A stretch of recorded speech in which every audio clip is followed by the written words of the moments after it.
Chapter 10. I walked down the hall in a daze. Dally had taken the car, and I started the long walk home in a stupor.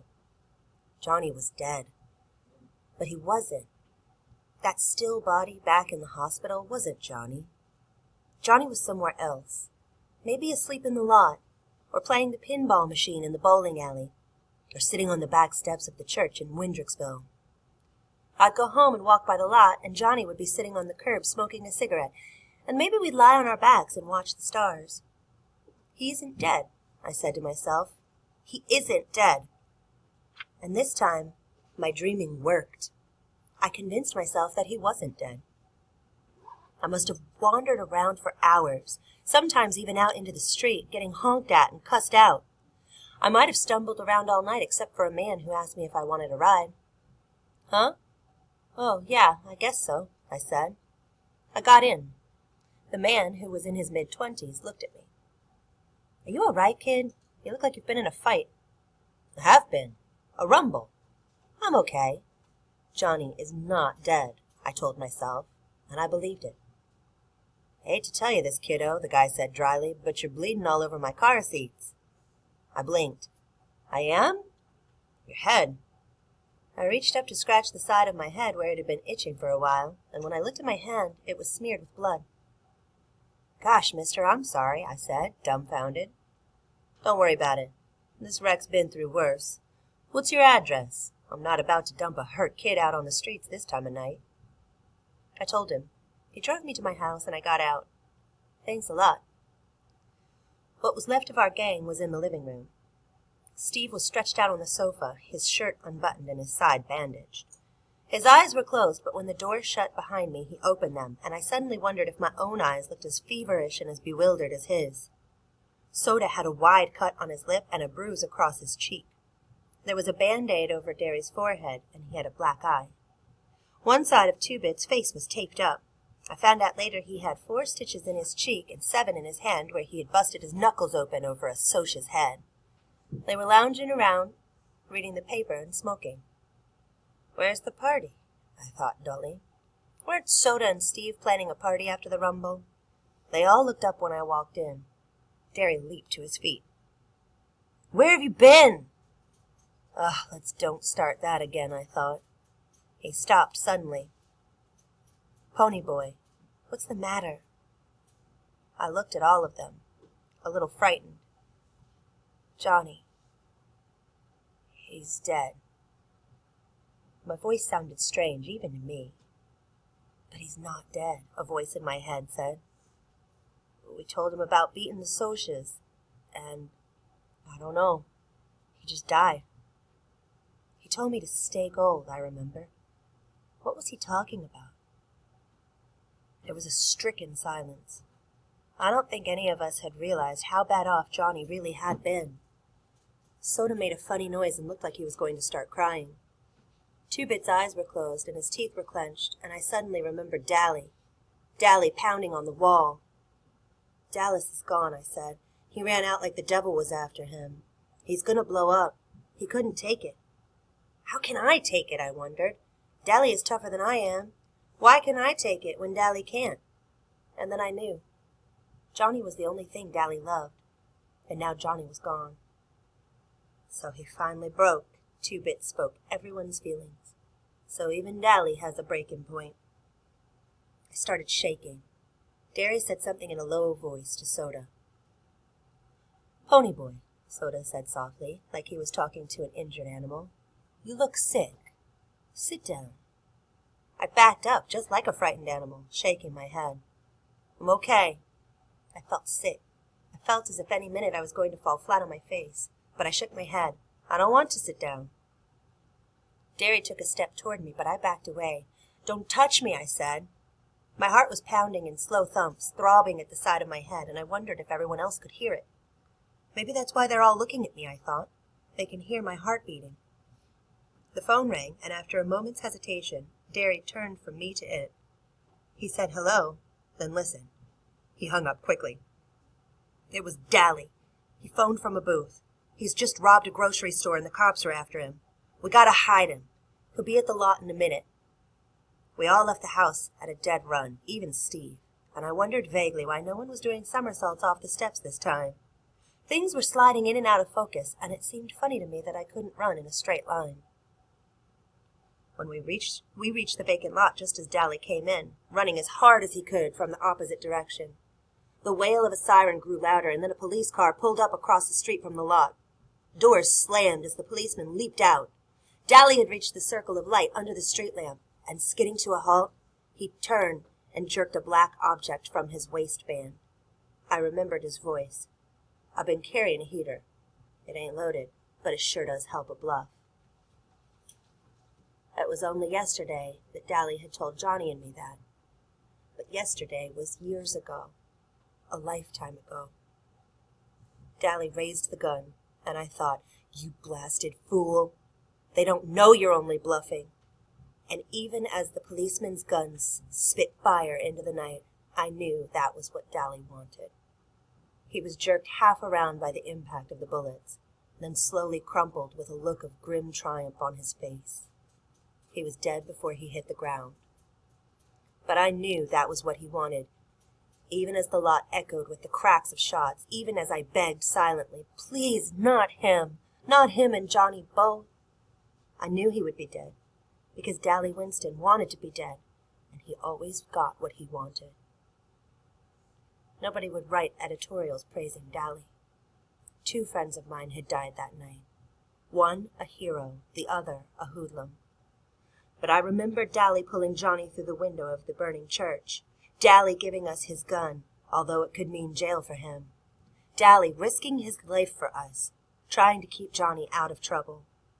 And now he was a dead juvenile delinquent, and there wouldn't be any editorials in his favor. Dally didn't die a hero. He died violent and young and desperate, just like we all knew he'd die someday. Just like Tim Shepard and Curly Shepard and the Brumley boys and the other guys we knew would die someday. But Johnny was right. He died gallant. Steve stumbled forward with a sob, but Soda caught him by the shoulders. "Easy, buddy, easy," I heard him say softly. "There's nothing we can do now. Nothing we can do. Not for Dally or Johnny or Tim Shepard or any of us." My stomach gave a violent start and turned into a hunk of ice. The world was spinning around me, and blobs of faces and visions of things past were dancing in the red mist that covered the lot. It swirled into a mass of colors, and I felt myself swaying on my feet. Someone cried, "Glory, look at the kid!" And the ground rushed up to meet me very suddenly. When I woke up, it was light. It was awfully quiet. Too quiet. I mean, our house just isn't naturally quiet. The radio's usually going full blast, and the TV is turned up loud, and people are wrestling and knocking over lamps and tripping over the coffee table and yelling at each other. Something was wrong, but I couldn't quite figure it out. Something had happened. I couldn't remember what. I blinked at Soda bewilderedly. He was sitting on the edge of the bed watching me. "Soda," my voice sounded weak and hoarse, "is somebody sick?" "Yeah." His voice was oddly gentle. "Go back to sleep now." An idea was slowly dawning on me. "Am I sick?" He stroked my hair. "Yeah, you're sick. Now be quiet." I had one more question. I was still kind of mixed up. "Is Derry sorry I'm sick?" I had a funny feeling that Derry was sad because I was sick. Everything seemed vague and hazy. Soda gave me a funny look. He was quiet for a moment. "Yeah, he's sorry you're sick. Now please shut up, will you, honey? Go back to sleep." I closed my eyes. I was awful tired. When I woke up next, it was daylight, and I was hot under all the blankets on me. I was thirsty and hungry, but my stomach was so uneasy I knew I wouldn't be able to hold anything down. Derry had pulled the armchair into the bedroom and was asleep in it. He should be at work, I thought. Why is he asleep in the armchair? "Hey, Derry," I said softly, shaking his knee. "Hey, Derry, wake up." He opened his eyes. "Pony boy, you okay?" "Yeah," I said. "I think so." Something had happened, but I still couldn't remember it, although I was thinking a lot clearer than I was the last time I'd waked up. He sighed in relief and pushed my hair back. "Gosh, kid, you had us scared to death." What was the matter with me? He shook his head. "I told you you were in no condition for a rumble. Exhaustion, shock, Minor concussion, and Two-Bit came blubbering over here with some tale about how you were running a fever before the rumble, and how it was all his fault you were sick. He was pretty torn up that night, Derry said. He was quiet for a minute. We all were. And then I remembered. Dallas and Johnny were dead. Don't think of them, I thought. Don't remember how Johnny was your buddy. Don't remember that he didn't want to die. Don't think of Dally breaking up in the hospital, crumpling under the streetlight. Try to think that Johnny is better off now. Try to remember that Dally would have ended up like that sooner or later. Best of all, don't think. Blank your mind. Don't remember. Don't remember. Where'd I get a concussion, I said. My head itched, but I couldn't scratch it for the bandage. How long have I been asleep? You got a concussion from getting kicked in the head. Soda saw it. He landed all over that Soch. I've never seen him so mad. I think he could have whipped anyone, in the state he was in. Today's Tuesday, and you've been asleep and delirious since Saturday night. Don't you remember? No, I said slowly. Derry, I'm not ever going to be able to make up the school I've missed. And I've still got to go to court and talk to the police about Bob's getting killed. And now, with Dally, I took a deep breath. Derry, do you think they'll split us up? Put me in a home or something? He was silent. I don't know, baby. I just don't know. I stared at the ceiling. What would it be like, I wondered, staring at a different ceiling? What would it be like in a different bed, in a different room? There was a hard, painful lump in my throat that I couldn't swallow. Don't you even remember being in the hospital, Derry asked? He was trying to change the subject. I shook my head. I don't remember. You kept asking for me and Soda. Sometimes for Mom and Dad, too. Mostly for Soda. Something in his tone of voice made me look at him. Mostly for Soda. Did I ask for Derry at all, or was he just saying that? Derry. I didn't know quite what I wanted to say, but I had a sick feeling that maybe I hadn't called for him while I was delirious. Maybe I had only wanted Soda Pop to be with me. What all had I said while I was sick? I couldn't remember. I didn't want to remember. Johnny left you his copy of Gone with the Wind, told the nurse he wanted you to have it. I looked at the paperback lying on the table. I didn't want to finish it. I'd never get past the part where the Southern gentlemen go riding into sure death because they're gallant. Southern gentlemen with big black eyes and blue jeans and T-shirts. Southern gentlemen crumpling under streetlights. Don't remember. Don't try to decide which one died gallant. Don't remember. Where's Soda? I asked, and then I could have kicked myself. Why can't you talk to Derry, you idiot? I said to myself. Why do you feel uncomfortable talking to Derry? Asleep, I hope. I thought he was going to go to sleep shaving this morning and cut his throat. I had to push him to bed, but he was out like a light in a second. And Derry's hopes that Soda was asleep were immediately ruined because he came running in, clad only in a pair of blue jeans. Hey, pony boy! He yelped and leaped for me, but Derry caught him. No rough stuff, little buddy. So Soda had to content himself with bouncing up and down on the bed and pounding on my shoulder. Gosh, but you were sick! You feel okay now? I'm okay, just a little hungry. I should think you would be, Derry said. You wouldn't eat anything most of the time you were sick.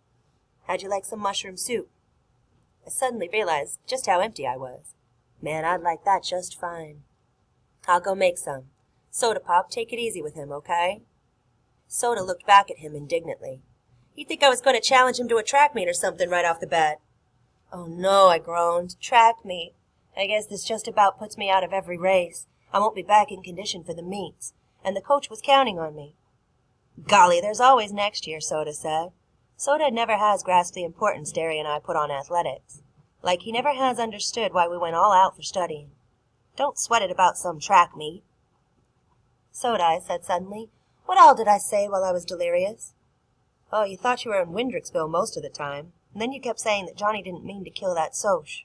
Hey, I didn't know you didn't like bologna. I went cold. I don't like it. I never liked it. Soda just looked at me. You used to eat it. That's why you wouldn't eat anything while you were sick. You kept saying you didn't like bologna, no matter what it was we were trying to get you to eat. I don't like it, I repeated. Soda, did I ask for Derry while I was sick? Yeah, sure, he said, looking at me strangely. You asked for him and me both. Sometimes Mom and Dad.